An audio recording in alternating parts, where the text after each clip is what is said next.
வேகமா சொல்லுங்க. எனக்கு டயபெட்டிக்னால நரம்புகள்லாம் செத்து போயிடுச்சுன்னு சொல்லி நரம்புகள்லாம் செத்து போச்சு டாக்டரே சொல்லிட்டாங்க.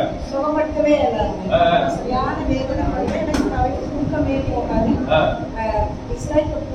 அந்த ஊசியால குத்தி குத்தி இருக்கிற மாதிரி இருக்கும். ஊசியால குத்துறது போலே இருக்குமா? எங்க மகன் தான் கூடவே பேண்டேஜ் போட்டு செஞ்சாலும் வாயிலாம் போட்டு பேண்டேஜ் போட்டுனால கொஞ்சம் தூக்கம் போகும். அப்ப உண்மையாவே நான் இன்னைக்கு நான் வந்தது எந்த சுகத்துக்காக வந்த எந்த மகன் சுகத்துக்காக வந்தேன். மகன் சுகத்துக்காக வந்தேன். அதோட இன்னைக்கு வந்து அந்த கால் வந்து எனக்கு மூடி இருக்கிறது விளங்காது. அப்படி காலை வைக்கவே முடியாது. வச்சிருக்கிறது எனக்கு விளங்காது. உணர்ச்சி இருக்காது. அந்த கால் இந்த படத்துல படுத்தது விளங்குது. ஐயோ நல்ல கையை தட்டி.